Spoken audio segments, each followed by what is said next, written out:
Have you ever felt like someone close to you is playing with your mind? Have you found yourself questioning your own reality after a conversation?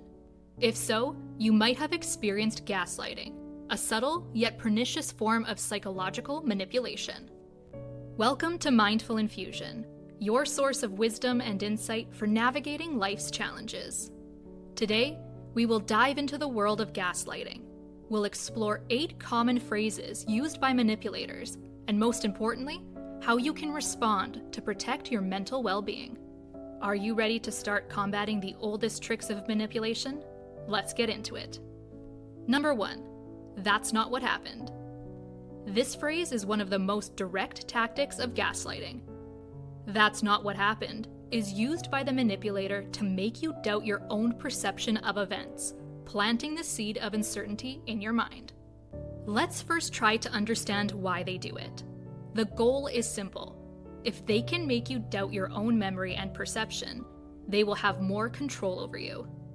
By questioning your reality, the manipulator creates an environment where their version of events becomes the default truth. And you, of course, are left defenseless because you genuinely believe your perception is wrong. So, how can we respond? First, the key here is to stand firm in your truth. You can say something like, "I was there too, and I clearly remember what happened." It's important not to let them make you doubt your own experience. And if the manipulator insists, consider seeking the opinion of a trusted third party who can offer you a different perspective. Number 2, you're overreacting. This second phrase is particularly damaging because it directly attacks our emotions and our right to feel a certain way. The manipulator attempts to minimize your feelings, making you believe that your reaction is disproportionate. If they succeed in invalidating your emotions, the manipulator avoids having to take responsibility for their actions. A good response might be, "I understand that you may not share my perspective, but these are my real feelings. I ask that you respect them instead of dismissing them as an overreaction." Ideally, we should be able to communicate openly and empathetically, validating each other's emotions.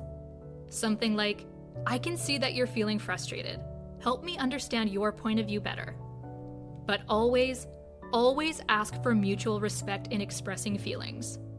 If that's not happening, then you should walk away. Your feelings are yours and are valid, regardless of what others think. Number 3, you're so sensitive.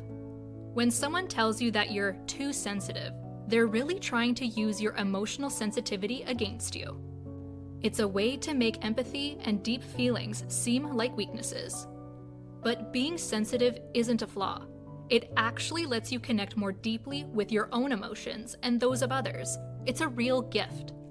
When someone tries to paint sensitivity as a bad thing, they're trying to shake your confidence.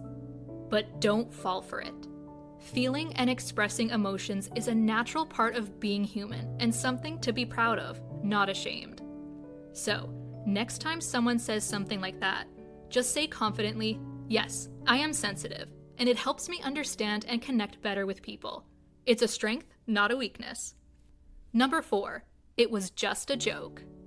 This phrase is often used by manipulators after saying something hurtful, trying to make it seem less serious.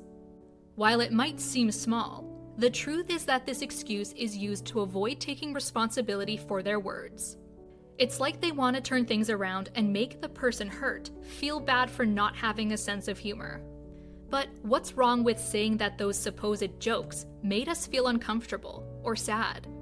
Our feelings matter and deserve respect. It's not okay for them to brush off or minimize our feelings with a simple, "just kidding." So, the next time someone tries to brush off hurtful words with that excuse, don't hesitate to set clear boundaries, but in a kind way. You could say something like, "I understand you meant it as a joke, but it actually hurt my feelings. Please respect how I feel and try to avoid making those kinds of comments." Number 5, this is your fault. Blaming. Classic gaslighting. The manipulator tries to dodge responsibility for their actions or bad situations by putting all the blame on you. And if they make you feel constantly guilty, you might accept unfair treatment in the relationship. To push back, you could say something like, "I get you're upset, but blaming each other won't fix anything. Can we talk about how to solve this together?" Why does this work? In a good relationship, both people take responsibility and work on problems together. If not, maybe it's not so healthy after all.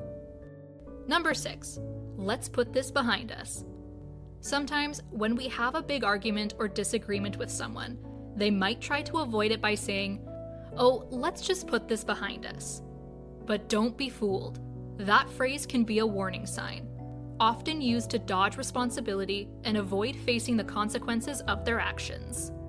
Also, by wanting to put things behind us so quickly, there's a risk of not noticing ongoing problems in that relationship over time.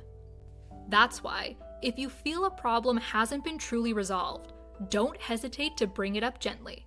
Something like, "I understand you want to move on, but I feel we haven't really talked through this. Can we take some time to sort it out before we move on?" Just forgetting about it won't be a healthy or effective solution. Number 7, "I was just trying to help." This phrase can be tricky because the person saying it often portrays themselves as acting in your best interest, even if their actions were harmful or controlling. But just saying they wanted to help doesn't mean their actions were actually helpful or respectful.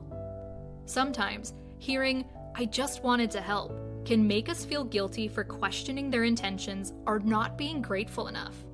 However, good intentions don't excuse making us uncomfortable or ignoring our boundaries. That's why in these situations, it's important to acknowledge their intention, but also assert our own boundaries kindly. You could respond with something like, "I appreciate that you wanted to help, but honestly, that made me feel a bit uncomfortable. Next time, please check with me first to see if I need help and how you can best support me." True help comes from mutual respect and understanding each other's needs and limits. Number 8, "You made me do it." This is another way of evading responsibility, by blaming you for the manipulator's actions. It's a particularly harmful tactic because it not only makes you feel guilty, but also justifies the manipulator's negative behavior. Moreover, by saying you made them do it, they imply that you are the one who needs to change or behave in a certain way so they won't act badly. It's a subtle way of trying to control you.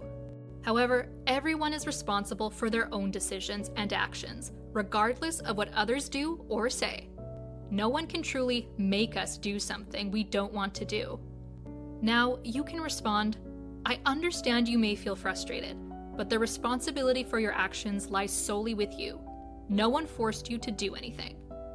But if these kinds of accusations become frequent, unfortunately, it may be a sign of unhealthy dynamics in that relationship that may need to be addressed. You should also know that gaslighting can occur in various relationships, not just romantic ones. It can happen with friends, family, and even at work. So, be vigilant if you start feeling that something isn't right in your connections, whatever they may be. Why? Because gaslighting often escalates over time, slowly eroding your self-confidence and independence. Just like any illness, it's better to tackle it early. Have you had to deal with any of these phrases? Recognizing and responding to gaslighting can be challenging, but it's an essential step to our emotional well-being and sense of reality. What we live, feel, and experience is valid. That's why at Mindful Infusion, we believe in the power of tools for growth. If you want to learn more, don't forget to subscribe to the channel. Until next time.